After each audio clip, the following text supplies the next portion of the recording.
बिस्मिल्लाहिर्रहमानिर्रहीम। अच्छा, आज हम सेकंड कंडीशनल सेंटेंस के बारे में पढ़ेंगे। सेकंड कंडीशनल सेंटेंस पढ़ने से पहले हम जो पिछले वीडियोस में हमने ज़ीरो कंडीशनल सेंटेंस और फर्स्ट कंडीशनल सेंटेंस जो पढ़ा है उसको थोड़ा सा रिवाइज करते हैं। अब देखें, मैंने आपको पहले भी बताया था कि ज़ीरो कंडीशनल सेंटेंस को हम साइंटिफिक फैक्ट, जनरल ट्रूथ या अगर आपने किसी इंस्ट्रक्शन को देना है किसी को तो उसके लिए हम फिर ज़ीरो कंडीशनल सेंटेंस का इस्तेमाल करते हैं। फिर हमने ये पढ़ा था कि अगर आपने किसी पॉसिबल कंडीशन का प्रॉबेबल रिजल्ट फ्यूचर में फाइंड करना है तो उसके लिए आप फर्स्ट कंडीशनल सेंटेंस का इस्तेमाल करेंगे। आज हम सेकंड कंडीशनल सेंटेंस का इस्तेमाल पढ़ेंगे और उसका स्ट्रक्चर भी पढ़ेंगे। अब देखें, अगर हम ये इमेजिन करें कि अगर प्रेजेंट सिचुएशन डिफरेंट हो जाए तो फिर हमारे पास रिजल्ट एक्शन क्या होगा, तो उसके लिए हम सेकंड कंडीशनल सेंटेंस का इस्तेमाल करते हैं। अब देखिए, एग्जांपल के थ्रू समझते हैं। If the weather were not so bad, अगर मौसम इतना ख़राब ना होता। रियल में देखिए हमारे पास क्या है, मौसम ख़राब है, लेकिन हम सिर्फ इमेजिनेशन कर रहे हैं, हम इमेजिन कर रहे हैं कि भाई अगर मौसम ख़राब ना होता तो फिर रिजल्ट पे हमारे पास क्या एक्शन होता। We would go to park, तो फिर हम पार्क चले जाते हैं। ठीक है, तो सेंटेंस का मतलब ये है कि if the weather were not so bad, अगर मौसम इतना ख़राब ना होता तो हम पार्क चले जाते हैं। या आप अगले एग्जांपल देखिए, इफ़ आई वर यू, अगर मैं आपकी जगह होता। रियल में मैं आपकी जगह नहीं हो सकता, लेकिन हम सिर्फ इमेजिन कर रहे हैं। इफ़ आई वर यू, तो रिजल्ट एक्शन क्या होगा। I wouldn't buy that coat, तो फिर मैं ये कोट या वो कोट नहीं खरीदता। अब देखें, यहाँ पर मैंने लिखा है कि सेकंड कंडीशनल सेंटेंस में जो टाइम हमारे पास होते हैं ना, वो तो नाउ मतलब प्रेजेंट का टाइम होगा या एनी टाइम हो सकता है, और इसमें हमारे पास जो सिचुएशन होती है ना वो अनरियल होती है।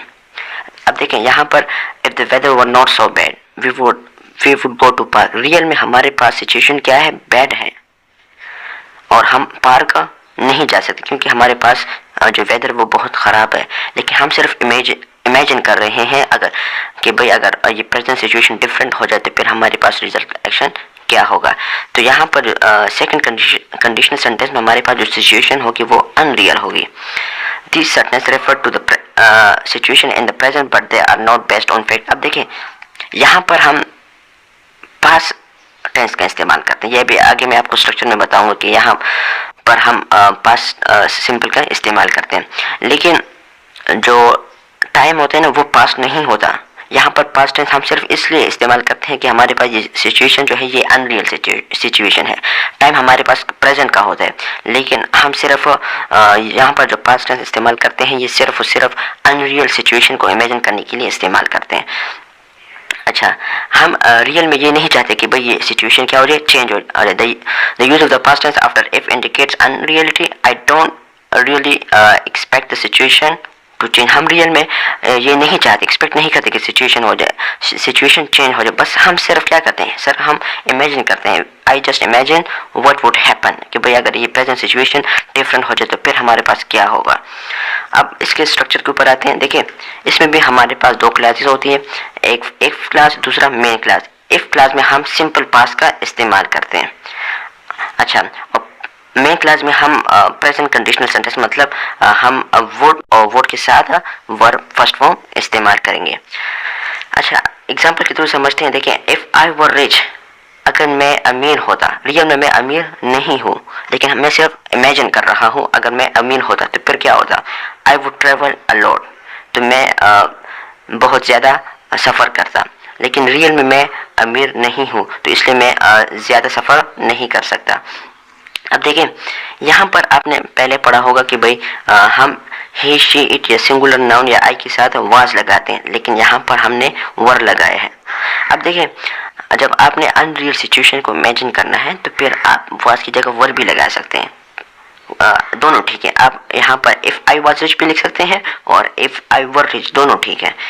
या अगला एग्जांपल देखिए, यहाँ पर भी देखिए इट एक सिंगुलर नाउन है तो इसके साथ भी मैंने वर लगाया है, तो दोनों ठीक है, आप वाज भी लगा सकते हैं। If it was not so cold, अगर इतनी ठंड नहीं होती, I would go for a walk, तो फिर मैं वॉक के लिए जाता। यहाँ पर भी हम क्या करें, एक अनरियल सिचुएशन को इमेजिन कर रहे हैं कि भाई यहाँ पर ये जो पास्ट टेंस है इसका मतलब ये नहीं है कि भाई जो टाइम है वो पास्ट है। पास्ट टेंस का यहाँ पर सिर्फ ये मतलब है कि यहाँ पर ये सिचुएशन क्या है, ये अनरियल सिचुएशन है। अच्छा, हम इन सेंटेंस में कोड का भी इस्तेमाल कर सकते हैं। We also use could in this sentences.